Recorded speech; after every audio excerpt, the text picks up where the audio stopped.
Hola, estás en el canal Realidad Detective y hoy tenemos otra historia horrible. Cada caso deja una cicatriz. Este me marcó el alma. Todo empezó con una frase en un archivo. Mi padre creó a mi madre y a mí. El humo de incienso caro envolvía sus susurros, sellando un pacto de sangre en una mansión de cantera blanca en Cholula. Soy Julián Soto, detective privado. Hoy abro un archivo que las élites de Puebla quisieran quemar. El caso de los Morales.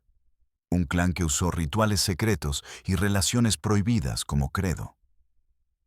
Un patriarca que convirtió a sus hijas en vehículos de su delirio. ¿Quieren saber cómo la obsesión y el dogma destruyen a los más inocentes cuando la familia se vuelve secta? Aquella tarde, mi oficina era un cementerio de papeles apilados y cosas requemadas por el tiempo. Llueve en Cholula. El café de hace horas aún huele fuerte, casi ácido. Mi ventana es un telón donde la ciudad se desdibuja. Tocan la puerta. No espero a nadie. Abro. Es Paulina. La primera vez que la vi, vestía como ejecutiva. Abrigo caro, bolso de piel. Pero los zapatos son comunes. Además, el detalle que delata, las uñas mordidas, los ojos redondos de espanto. Cruza el umbral, mira todo, como si buscara salidas. De pronto, la carpeta. La aprieta contra el pecho como si fuera pasaporte o sentencia. Cuando habla, la voz le tiembla. Antes de que tenga miedo, déjeme ver si usted es de los buenos, Julián. No soy de los buenos. Solo soy alguien que sopesa el infierno y lo anota. Pregunto, ¿de quién es el caso? Paulina titubea, mira la ventana y masculla. De los Morales. Necesito que vea esto. Me extiende la carpeta como quien entrega un arma. Al abrirla, la primera hoja, una foto impresa, formato grande, colores deslumbrantes. Una familia perfecta. La mansión de fondo, jardines estilizados, risas plastificadas. Pero la imagen huele a encierro. El patriarca, Samuel Morales, de traje oscuro. Un hombre imponente, el pelo plateado peinado hacia atrás, sonrisa sobria y calculada. Está de pie, la mano sobre el hombro de Renata, la mayor. Esa mano, ese contacto, lo dice todo.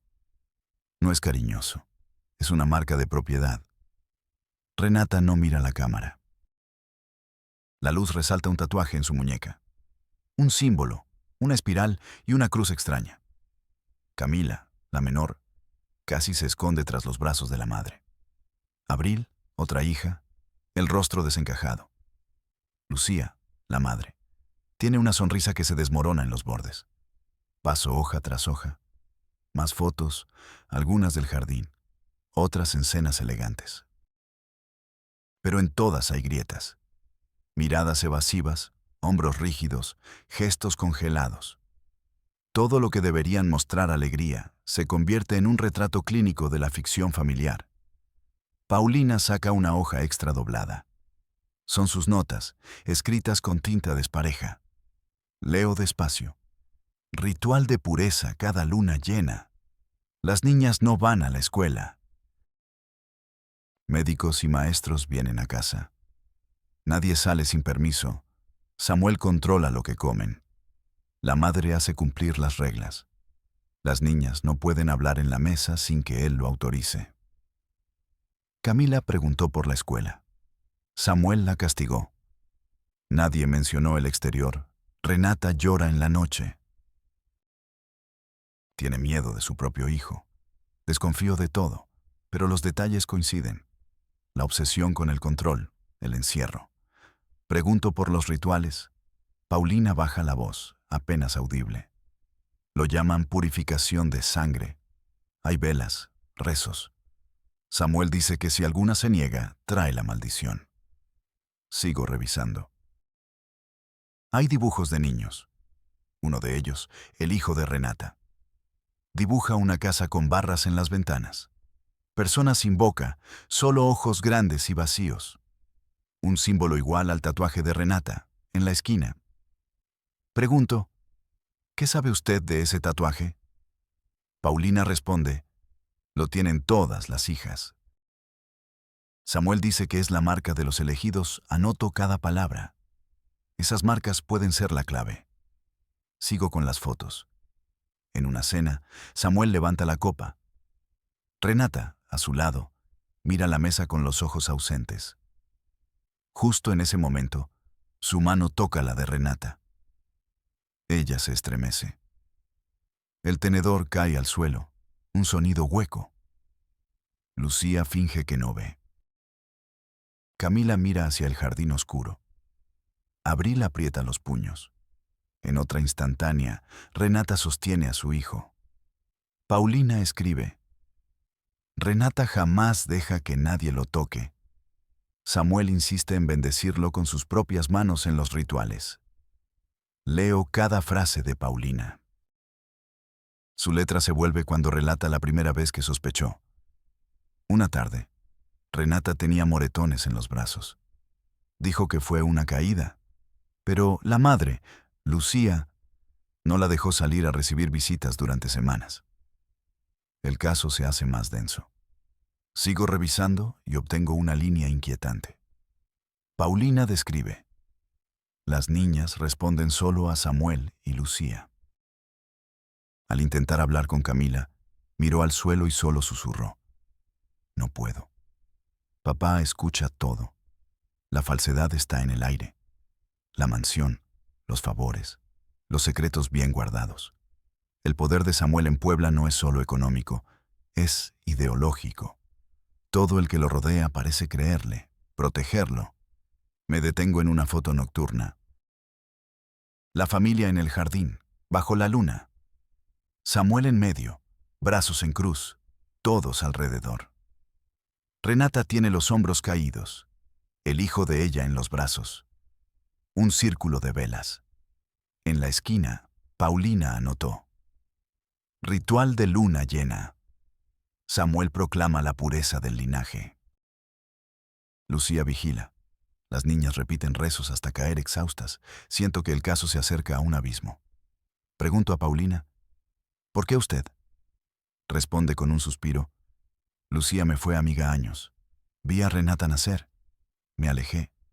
Cuando volví, encontré esto. Ahora todos callan. Todos tienen miedo. Hubo un silencio imposible. El aroma de incienso parecía aparecer en mi oficina. Paulina temblaba. Cierro la carpeta, la dejo sobre la mesa. Se revuelve la rabia y el deseo de justicia. La peor podredumbre es invisible. El archivo está abierto y espera. Algo me dice que cada detalle encierra una historia más oscura. Un secreto horrendo. ¿Hasta qué punto puede hundirse una familia cuando su fe es solo un disfraz barato? Todavía no tengo respuestas. Pero ya no puedo dejar la carpeta cerrada. Para entender el infierno, a veces tienes que dibujarlo. Eso hice. Tomé las notas de Paulina, las futuras confesiones grabadas de Renata, y reconstruí su vida pieza por pieza. Cada detalle era un clavo en el ataúd de su inocencia. La mañana de Renata empezaba sin sol. Su dormitorio era una jaula dorada, un santuario de lujo y opresión. Sábanas de lino egipcio sobre un colchón que costaba más que mi coche. Pero las ventanas tenían rejas. Unas rejas gruesas, de hierro forjado, disfrazadas de un intrincado diseño floral. Desde allí no se veía la calle, solo el muro alto del jardín. El silencio en la mansión era una entidad viva, pesada. Solo se rompía por los pasos rítmicos y medidos de los dos guardianes que patrullaban el pasillo día y noche. Eran la sombra de Samuel, sus oídos y sus ojos. Su ritual matutino era una coreografía de sumisión. No elegía su ropa. Cada día, su madre, Lucía, entraba sin llamar, con un atuendo en una percha, un vestido, una falda, una blusa. cada prenda seleccionada con un propósito específico para el día, como un uniforme. Hoy recibirás al maestro de música, decía Lucía con voz neutra, mientras dejaba un vestido de seda azul sobre la cama. Tu padre quiere que luzcas serena. Serenidad. Qué palabra tan vacía en esa casa. La casa olía a flores artificiales, a cera de pisos recién pulida y a un aroma persistente, casi imperceptible, de temor. Un olor a humedad emocional, a lágrimas secadas antes de caer. Me la imaginaba frente al espejo. Un espejo enorme con marco de plata. Se miraba y no se reconocía. Veía el rostro de una extraña, una muñeca de porcelana cuyos hilos manejaba su padre.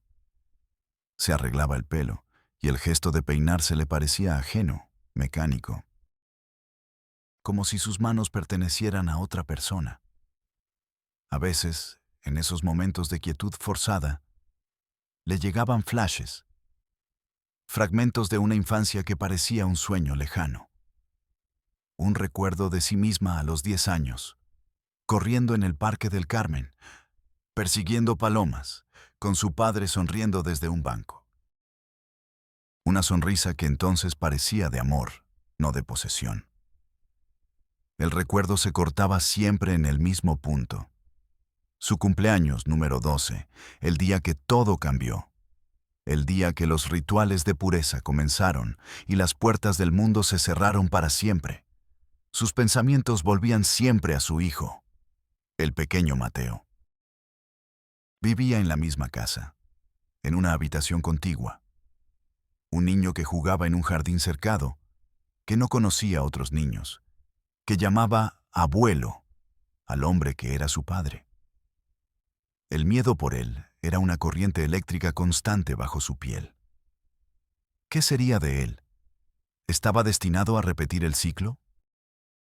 ¿A convertirse en el redentor del linaje, como proclamaba Samuel? El aislamiento era total. El sonido del mundo exterior llegaba distorsionado, como un eco de un planeta lejano. El claxon de un coche, la sirena de una ambulancia, la música de una fiesta a lo lejos. Eran recordatorios de una vida que existía, pero que a ella le estaba prohibida. Desde el despacho de Samuel a veces se escapaban susurros ahogados, discusiones tensas con Lucía. Y siempre, como una banda sonora macabra, la música sacra sonaba a bajo volumen en el vestíbulo. Un intento patético de santificar el horror. La cena. Ese era el epicentro del delirio familiar. Reconstruí la escena a partir de los relatos temblorosos de Paulina y la confesión posterior de Renata. La mesa era una bestia de madera oscura, larga, imponente. Velas parpadeantes arrojaban sombras danzantes sobre los rostros. Samuel se sentaba a la cabeza, como un rey en su corte. A su derecha, el asiento de honor, Renata. Y junto a ella, en una silla alta, su hijo, el pequeño Mateo. Lucía se sentaba frente a ellos, vigilante, sus ojos como los de un halcón. Camila y Abril, las hermanas menores, en los extremos, cabizbajas, casi invisibles. El silencio era una regla. Solo Samuel podía romperlo. Levantaba su copa de vino, una copa de cristal tallado reservada solo para él. Su voz resonaba en el comedor, profunda y mesiánica. «Brindemos», decía, y todos levantaban sus copas de agua.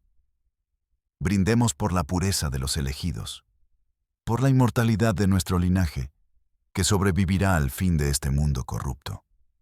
Su mirada se clavaba en Renata. Brindemos por nuestro Redentor, añadía, señalando a Mateo con la copa. La prueba viviente de nuestra lealtad a la sangre sagrada.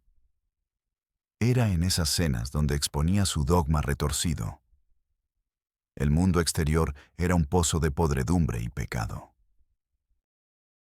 Solo ellos, los Morales, preservando su sangre pura y sin mezclar, serían salvados en un juicio divino inminente. El incesto no era un crimen, era el sacrificio más grande, la prueba definitiva de fe y lealtad a su credo, una aberración que él elevaba a la categoría de sacramento. Sus palabras eran un veneno que se filtraba en las paredes, en la comida, en el aire. Mientras él hablaba, Renata sentía una repulsión física que la ahogaba. Tenía que concentrarse para no vomitar. Miraba a su hijo, a ese pequeño ser que amaba con una ferocidad desesperada. Y veía en sus ojos, en la curva de su boca, los rasgos inconfundibles de Samuel. La culpa y el odio la consumían. Era una madre y una víctima, y su hijo era el símbolo viviente de su cautiverio, el amor y la repulsión en una batalla constante dentro de su pecho. Recordaba su único acto de rebeldía, años atrás. Se había negado a bajar a una de esas cenas. El castigo fue brutal, no de Samuel, sino de su propia madre. Lucía la arrastró fuera de su cuarto, la abofeteó hasta que sangró su labio y la encerró en el sótano. Tu deber es obedecer la sangre, le sisió Lucía entre dientes, su rostro transformado por una frialdad aterradora. Tu cuerpo y tu voluntad no te pertenecen, pertenecen al linaje. Desde entonces, Renata nunca más se rebeló. Solo aprendió a desaparecer dentro de sí misma. La llegada de Paulina fue una fisura en esa fortaleza de locura. Ella era una vieja amiga de la familia. Alguien que había conocido a Lucía antes de que la devorara el monstruo de Samuel. Había perdido el contacto por años. Usó un pretexto brillante. Estaba escribiendo un libro sobre las sectas familiares en el México contemporáneo. Le dijo a Samuel que su comunidad era un caso de estudio fascinante, un ejemplo de fe inquebrantable en un mundo sin valores. La vanidad de Samuel fue su perdición. Halagado, le permitió quedarse en la mansión como invitada, para que documentara la verdad de los elegidos. Por supuesto, bajo vigilancia constante. Un guardián la seguía a todas partes. Paulina buscaba una oportunidad, un momento a solas con Renata. Lo encontró en la biblioteca. Una habitación opresiva llena de libros religiosos y textos de filosofía retorcida que Samuel usaba para justificar su dogma.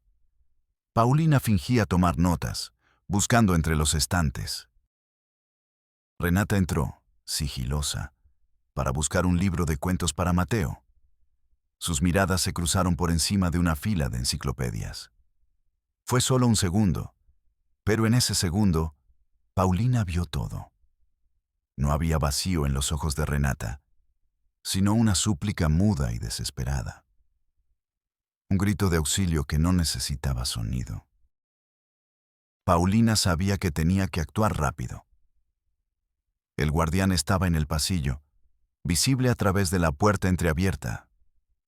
Con voz casual, hablando hacia los libros, Paulina comenzó a hablar de su propia infancia, de los veranos en la playa, de escaparse por la noche con sus amigas, de la sensación del viento en la cara al andar en bicicleta. Hablaba de libertad. Luego, sin mirarla directamente, le lanzó la pregunta. Una pregunta simple, pero que era una llave. ¿Recuerdas cuándo fue la última vez que te sentiste libre, Renata? El silencio se estiró. Renata se quedó paralizada, su mano sobre un libro de cuentos. Paulina contuvo la respiración, esperó, y entonces la respuesta llegó. Un susurro tan frágil que casi se rompe en el aire, cargado de un dolor de años. Tenía 11 años. Una lágrima solitaria rodó por la mejilla de Renata. No hizo ningún esfuerzo por limpiarla. Esa frase, esas 3 palabras y esa lágrima fueron la única prueba que Paulina necesitó. Ya no era una sospecha, era una certeza. El infierno era real, y Renata vivía en su centro. A veces el horror encuentra su catalizador en los detalles que parecen pequeños. Un gesto, un secreto compartido en voz baja, una chispa de esperanza que choca contra el muro de la desesperación. Así sucedió con Camila, la hermana menor. La fuga de Camila no fue un acto heroico. Fue el último esfuerzo de una niña acorralada.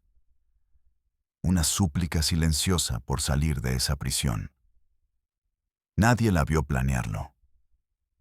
Sobornó a uno de los vigilantes nuevos, un muchacho inexperto que apenas entendía la magnitud de la oscuridad en la casa. Camila le dio lo único que tenía, una pulsera de plata heredada de su abuela, y prometió silencio eterno si la dejaba pasar el portón. El guardia, tentado por la promesa y el brillo metálico, cedió. Fue un viernes de lluvia. Camila salió corriendo por el jardín frontal, hacia los altos portones de hierro. El viento hizo bailar sus cabellos. Sus pies descalzos resbalaban en el lodo. Los perros guardianes no la reconocieron. Ella nunca había jugado con ellos. Gritó, pero el ruido se perdió en la tormenta. La atraparon antes de alcanzar la calle. 4 hombres la rodearon. No hubo testigos, solo gritos ahogados bajo el aguacero. La devolución fue un espectáculo para la familia. Samuel la esperaba en la sala principal, de pie junto a la chimenea. No alzó la voz. Esa era su especialidad. La furia fría, sin aspavientos ni golpes al aire. Tomó el objeto favorito de Camila, una muñeca antigua. La arrojó al fuego sin mirar atrás. La traición a la sangre es el peor de los pecados, dijo, mirando a Lucía y después a Renata. Camila, rota en el sillón, no lloraba. La encerraron en su cuarto una semana, sin ventana, sin luz. Al tercer día, Lucía entró y le susurró: «Debes suplicar perdón. La sangre perdona solo si sufres». Camila salió cojeando, con los ojos más viejos. Samuel no volvió a mencionarla durante días. Renata presenció todo desde la puerta de su habitación. La desesperación de su hermana fue el detonante. Esa noche, el miedo fue igual de real que el deber. Pensó en Mateo, en su pequeño rostro, en lo que le deparaba la vida si nadie hacía nada. El deseo de salvar a Camila se volvió urgencia. Esperó a que la casa se quedara en silencio, bajo la música sacra que nunca se apagaba, y caminó descalza por el pasillo hasta la habitación de Paulina. El encuentro en la habitación de Paulina parecía el preludio a la verdad, pero era también el abismo. Renata entró temblando, con el rostro pálido, los ojos sin brillo. Paulina apagó la lámpara, dejando solo la luz débil del pasillo. Encendió la grabadora vieja sobre el escritorio. El chasquido del botón fue lo más fuerte que se escuchó en minutos. Renata lloró sin hacer ruido. Las palabras se atoraban en su garganta, pero el dolor de años se colaba por cada gesto, cada temblor de mano. Paulina tomó aire y dijo: «Solo una vez. Cuéntame tu verdad y yo conseguiré ayuda. Te lo prometo». La confesión de Renata no fue lineal. Fue un hilo roto que tejía años de rituales, dolor y terror. La primera vez, murmuró, tenía 12 años. Samuel la llamó a su despacho. Lucía la llevó hasta la puerta. Tomó su mano y le dijo: «Hoy recibirás el misterio de los elegidos. Sé digna». Renata entra y ve a Samuel sentado en su sillón de cuero, mirando la Biblia abierta. Samuel la recibe sin emoción. «El linaje debe preservarse sin mancha. Tu cuerpo es la morada. La fe requiere sacrificio. No hay caricias, ni palabras dulces, solo el dogma como arma. El terror la paraliza. Todo sucede bajo la observación de Lucía, que queda en el umbral, sin emoción, repitiendo frases aprendidas. El dolor, la vergüenza, la náusea. Renata recuerda que después no pudo dormir. Samuel la abrazó y dijo: «Ahora eres de la sangre. Nada te sacará de aquí». Las noches siguientes, el drama se repite. Los rituales de pureza, cada luna llena. Renata es despertada por Lucía. La llevan al despacho. Samuel cita versículos bíblicos, habla de la salvación y la inmortalidad de los morales. Solo la sangre pura sobrevive. Renata es preparada como si fuera una ofrenda. Camila y Abril lo vivieron igual, pero en ella el silencio era veneno. Me convencieron de que era un honor, dice Renata, un privilegio. Si lloraba, Lucía me castigaba. Si me negaba, Samuel decía que mi hijo traería maldiciones. El embarazo llegó como un presagio. Renata lo ocultó tanto como pudo, hasta que Lucía descubrió la hinchazón de su vientre. La madre fue la voz del dogma. Llevas en ti al futuro de los elegidos. Debes protegerlo, amarlo. Él es la herencia. El renacimiento. Samuel organizó un ritual especial. Toda la familia debía bendecir al bebé aún no nacido. Paulina narra la escena.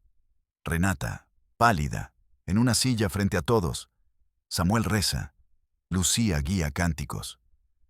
Las hermanas ni se atreven a mirar. El nacimiento fue el clímax monstruoso. Renata no podía mirarlo sin sentir el abismo. El amor maternal luchaba con la repulsión absoluta. Veía los rasgos de Samuel y deseaba huir, desaparecer. Pero el ciclo seguía.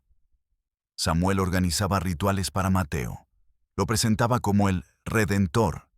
Todos debían adorarlo. El miedo a Samuel se duplicó. Ahora era por su propia vida y por el futuro de su hijo.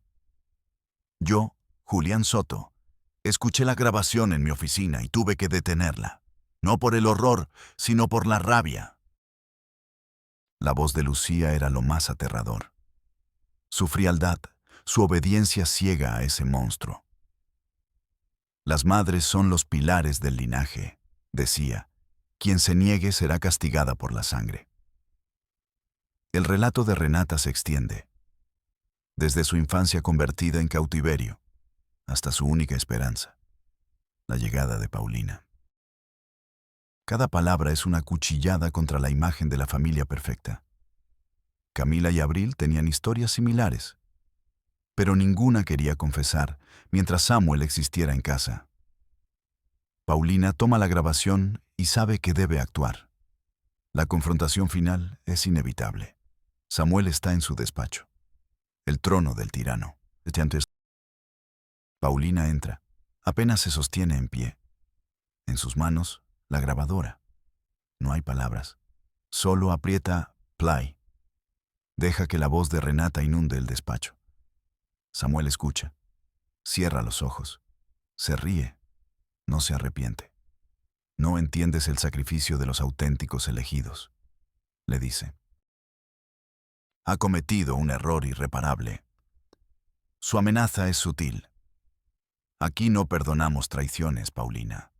La sangre castiga. Paulina sale del despacho sin mirar atrás. El miedo la oprime. Sabe que su vida pende de un hilo, pero el deber es más fuerte. ¿Cómo logró Paulina escapar de la guarida? Nadie quería contar eso. Pero la primera brecha estaba abierta. Paulina tenía la grabación. Yo tenía la rabia. Con eso fuimos a la fiscalía. El plan era simple. Entregar la prueba, señalar al monstruo y esperar que la justicia hiciera su trabajo. Ingenuos. La justicia, en este país, es una puerta giratoria. Entras con la verdad y sales con las manos vacías. La oficina del fiscal olía a desinfectante y a promesas rotas. Un hombre de traje gris, con más papada que interés, nos escuchó con la paciencia de quien espera la hora del almuerzo. Paulina, con una valentía que me sorprendió, expuso los hechos, sin adornos, sin titubeos. Al final, puse la grabadora sobre el escritorio de metal. La voz de Renata llenó el silencio burocrático. El fiscal no parpadeó. Escuchó el relato del primer abuso, los rituales, el nacimiento de Mateo. Nada. Su rostro era una máscara de indiferencia profesional. Cuando la grabación terminó, esperé una reacción. Un gesto de horror, de indignación. En cambio, se reclinó en su silla. Juntó las yemas de los dedos. Y entonces pronunció la frase que lo cambió todo. ¿Están hablando de Samuel Morales? El nombre flotó en el aire, pesado como una lápida. En ese instante, supe que habíamos perdido. Mire, dijo, adoptando un tono condescendiente. Sin pruebas físicas contundentes, esto es muy delicado.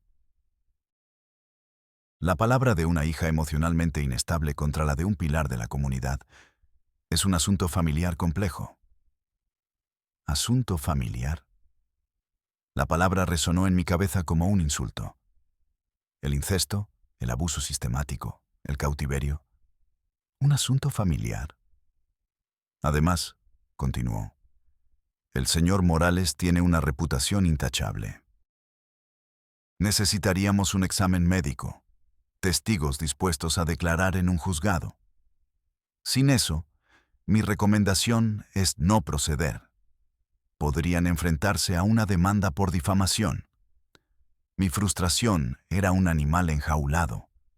Quería volcar su escritorio, gritarle que su sueldo se pagaba con los impuestos de gente que él se negaba a proteger. El dinero no solo compra silencio, compra sistemas enteros. La fortuna de los Morales no estaba en sus cuentas bancarias. Estaba invertida en la lealtad de hombres como este. Samuel no había construido solo una secta, había construido un feudo. Y este fiscal era uno de sus vasallos. Salimos de allí con el sabor amargo de la impotencia. Paulina estaba pálida. No nos van a ayudar, ¿verdad? Susurró. No necesitaba responder. La siguiente parada era la iglesia. A veces, cuando la ley falla, la fe puede ser un martillo. Otra vez, ingenuos.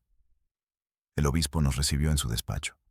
Un lugar de maderas nobles, alfombras persas y un crucifijo de marfil que costaría más que mi jubilación. Era un hombre mayor, de sonrisa afable y ojos astutos.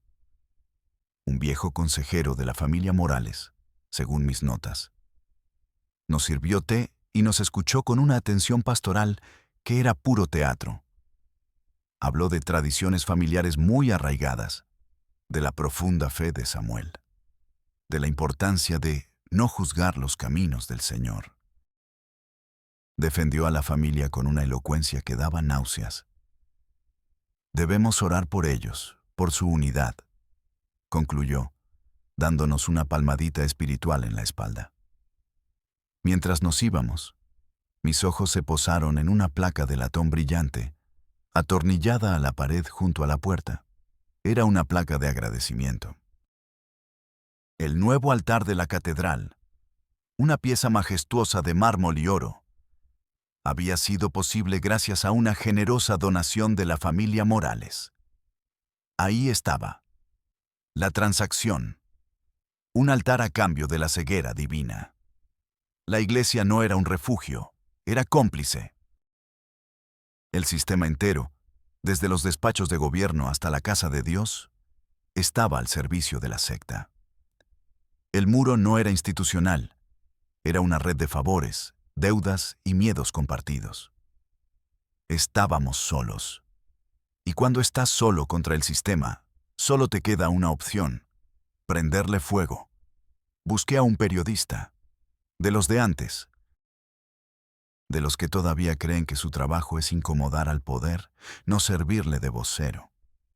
Le di todo: la grabación, las notas de Paulina, las fotos, los nombres. No pedí dinero, solo pedí que lo publicara todo, sin filtros. Una semana después, la ciudad explotó. El titular ocupaba toda la portada: El horror de los elegidos, la secta secreta de la familia Morales. El artículo era brutal. Citaba fragmentos de la confesión de Renata, describía los rituales, publicaba la foto del tatuaje. Puebla, esa ciudad de apariencias y susurros, tuvo que despertar. El apellido Morales, antes sinónimo de poder, se convirtió en una marca de infamia de la noche a la mañana. La presión mediática hizo lo que la justicia no quiso. Forzó la acción. Empecé a recibir amenazas, llamadas a medianoche con voces distorsionadas. Un ladrillo rompió la ventana de mi oficina. Señales de que el monstruo, aunque herido, seguía teniendo garras. El arresto fue un espectáculo. Paulina lo vio todo desde su coche, aparcado a una manzana de distancia. Los coches de policía, las sirenas rompiendo el silencio señorial del vecindario. Samuel salió de la mansión. No parecía un hombre derrotado. Caminó erguido, con la misma arrogancia de siempre. Los policías lo esposaron y él ni siquiera se inmutó. Justo antes de entrar en la patrulla, miró hacia la casa, donde Lucía lloraba en la puerta, y sus labios formaron dos palabras silenciosas. Nos vengaremos. No era una promesa de volver, era una maldición. El juicio fue un circo mediático. Lucía, fiel hasta el final, defendió a su marido con un fervor ciego, hablando de una conspiración para destruir a su familia.